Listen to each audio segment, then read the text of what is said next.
Hello and welcome to another episode of Beer for Breakfast ABV. I am Danielle from Marty and Danielle in the Morning on 91X. I have my beer drinking partner in crime with me, Paul Segura. He is back from vacation. Welcome back, my friend. Aloha. Good to be back. We missed you last week, but you were just in time to continue the countdown to BeerX Series that we're having on Beer for Breakfast. BeerX is at Belmont Park on August 7th. If you didn't get your tickets, unfortunately, you are going to miss out. But if you did get your tickets, you are going to get a little sneak peek of what each of these breweries is going to be offering at BeerX. And today we are welcoming Clayton from Eppig Brewing. Hello, my friend. Cheers, everybody. How's it going? I'm going to take a sip. Good having you on the show, buddy. Yeah, man. Good to see you, Paul. Welcome back. I really enjoyed seeing those lovely photos of the beautiful countryside out there. Oh, thanks, man. I'm stoked about this. Dude, for reals. You guys make some of the best lagers, pilsners in all of San Diego, and this is going to be the beer that we're going to crush a ton of at BeerX on August 7th. Clayton, tell us all about the Pilsner. Yeah, with the Eppig story, as you can see behind me over here, you know, the Eppig had breweries in Brooklyn from the 1860s all the way through Prohibition. It was a German family that had moved from Bavaria, which is kind of the southern part of Germany, to Brooklyn, and kind of continue that heritage of brewing classic styles. Now, a lot of people are more familiar with some of the other lagers we make. Our special lager, which is like a Japanese dry lager. And we haven't made this one in a while. It's a style we really love, but we were just having so much trouble getting beer in and out of tanks. So this is what we would call a German-style Pilsner. A lot of people are familiar with Czech-style Pilsners from Czechoslovakia. I like to think that the Bavarian style is a touch softer in mouthfeel, and usually has a little bit more aroma pop to it. This specific one, we use a lovely batch of Mount Hood, which kind of is a traditional hop you might use, but not necessarily a full boat European. It kind of has like a European history where it came from. This a Pilsner style is going to be hoppier than like a Helles, and this definitely has kind of that earthy notes and some grassy tones, but also a little bit more of a pop that you might be used to, especially here in San Diego, where hop is always a preferred, characteristic. This is a crispy boy. It is a crispy boy. 5%. It's fun to taste the difference between a German Pilsner and a Czech Pilsner, and then even like the difference between Northern Germany and Southern Germany, or and how they vary a little bit. I think a lot of people would just go, "Oh, Pilsner," and not really care so much, but there is a pretty big difference between, different Pilsners from different places. I find the ones that the Czech ones can tend to have like a little more mineraliness to them, which can be preferential. If you're from that area, you'll probably prefer that. The ones we're making here, I do like that has a little bit of that softer touch, and then that kind of notable hop note presence in the aroma as you finish out. It's a great light beer, though. It's porchable. It matches well with food. Do the different styles of Pilsners that we're talking about that you would find in different parts of Europe, does the water have anything to do with it? Do the malt, what is the difference? Water. Captain, you want to take that? Yeah.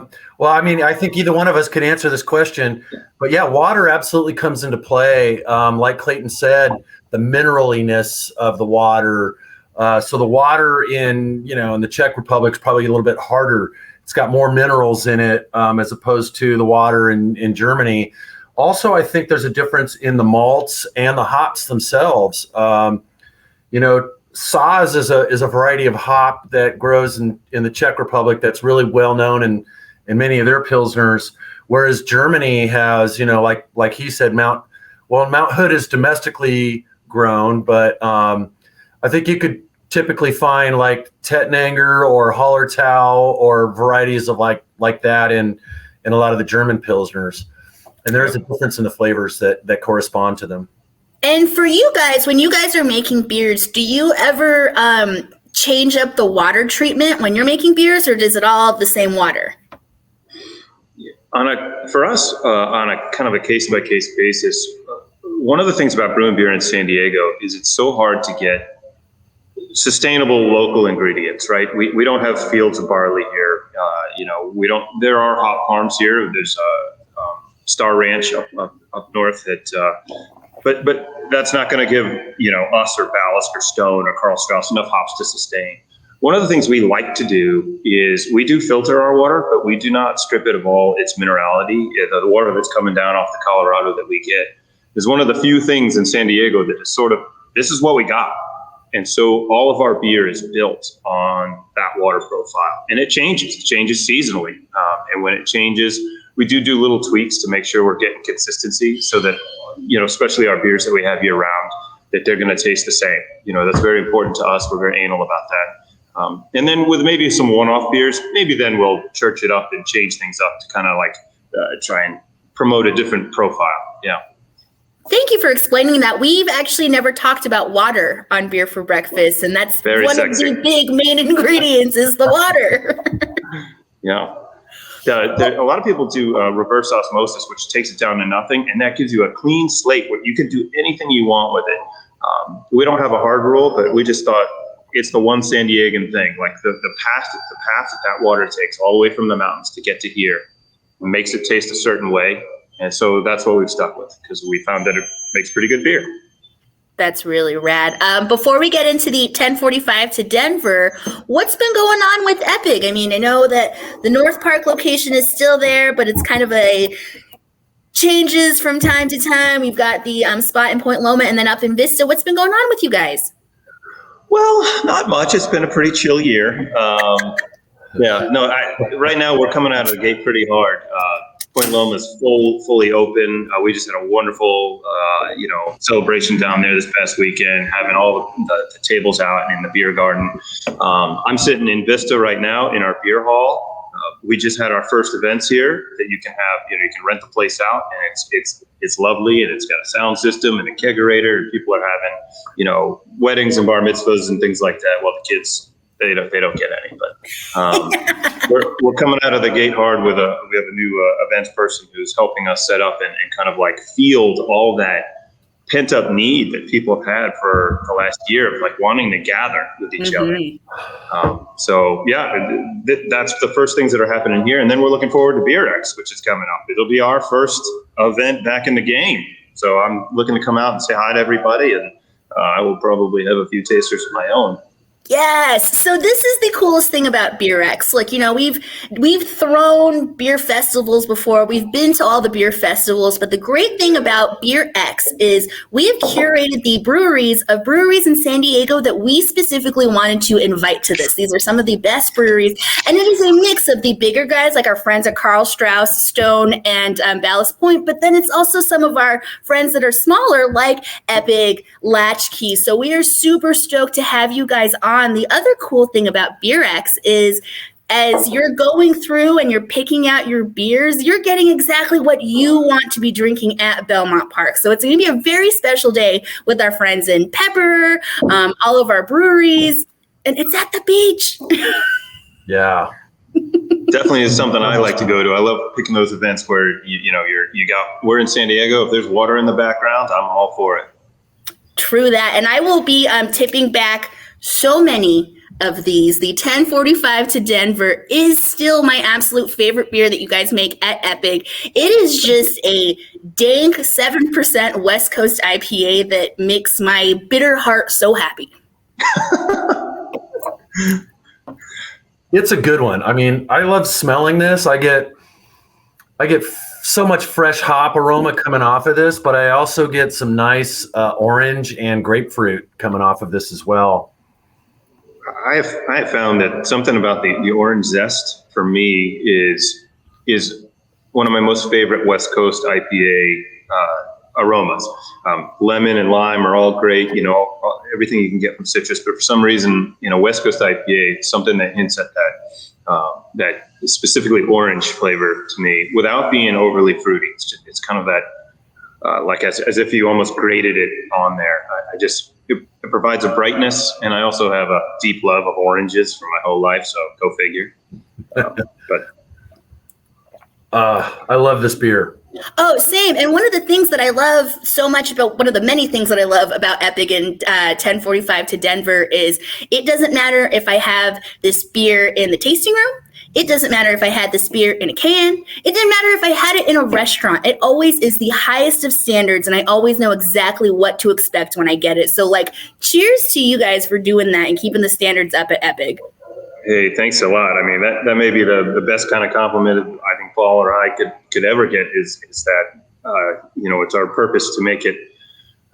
There's a bit of art and there's a bit of science when it comes to brewing, and that consistency, it's our responsibility to the people who drink beer to be able to be like, a 1045 is one thing, it's this.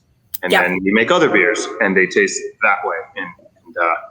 It makes me really happy when I too have had multiple batches or side by side, and I really can't tell a difference. It's a nice thing. There's also something really special about your tasting rooms and just sitting there with a beer, whether it's in Point Loma and you're watching the seals and the boats come in, whether it's in North Park and watching people on their bicycles, like going back and forth, or even up in Vista, you guys just set a really nice vibe. Well, the best thing about beer is that it, in our minds, is just to be shared. And with a little bit of that German background, we kind of take beer gardens to the San Diego level. There are some other good ones around town. Certainly, being at Point Loma is fantastic. This new one we have up here in Vista, which we got built in November of 2019 and then pretty much shut down. Well, now we have to reintroduce it to the whole world.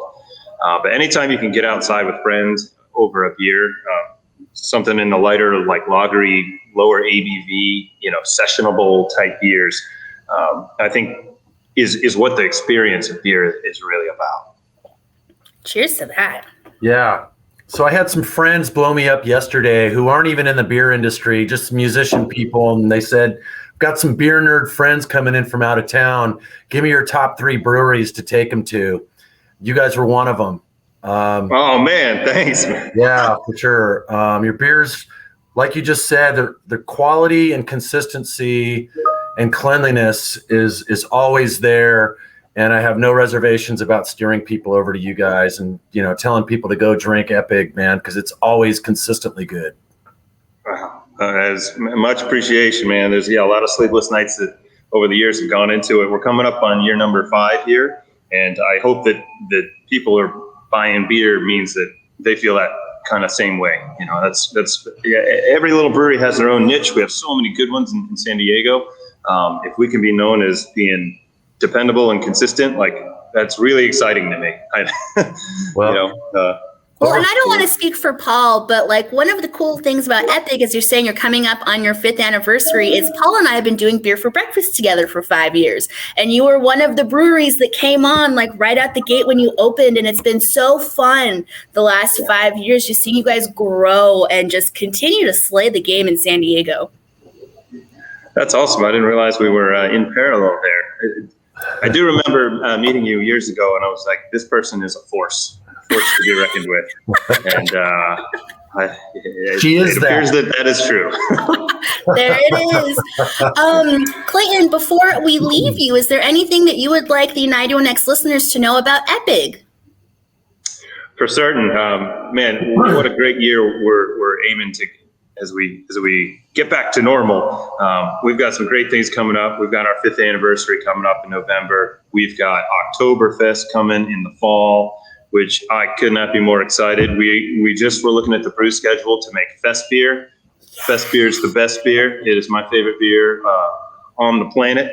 And I'm looking forward to brewing that up and celebrating in Lederhosen this fall. But in the meantime, we've got Point Loma, North Park, and Vista are 3 places you can grab our beer as well as, out in the world. So if you can, come by and see us, and we'd love to see your faces. Absolutely. Paul, last year you and I talked about doing a Fest beer blind tasting and taste all the Fest beers in San Diego. And yes. I think that we actually have to do that this year. We have to do it. Let's make it happen. Yes. I'm always stoked when their Fest beer comes out every year. And I've been telling people about it for the last few years. Hey man, go check out the Fest beer at Eppig when it comes out, because it's amazing. It's probably the best in San Diego, I think. But a blind tasting would be so much fun. Wouldn't it? I think it would prove my point. I think that would be really, there's so many good breweries cranking out some good stuff. It would be cool to try them all side by side and which one suits you best, because they all have a little bit of their own personality. So I know I love ours, but I love the style more than anything. That style, I think it's just like the perfect beer. It's Pilsner plus is what I call it. So, at 6%-ish, a little more pop, but not too much. And then the Oktoberfest it's just such a fun thing. What is this? It's a celebration. There were people who got married 100 and something years ago. I don't know who they were, but we're going to party together. So it was Crown Prince Ludwig of Bavaria and Princess Teresia in 1810. 1810. It's a celebration that the world celebrates still to this day, and millions of people attend, and it's the only wedding anniversary that's got its own beer. It's amazing. Well, gentlemen, pencil it in. We are doing a fest beer blind tasting at the end of September to kick off Oktoberfest. Just pencil it in. You pencil it in also on your calendar. We're going to be doing that.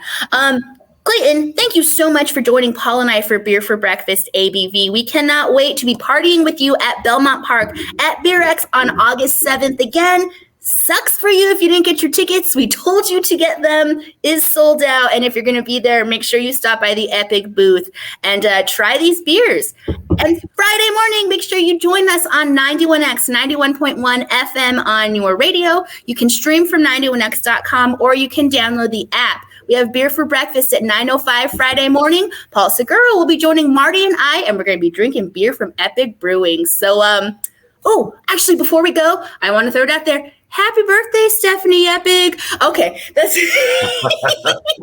and cheers to independently owned craft beer and radio in San Diego. Cheers to that. Cheers, everybody. Stephanie.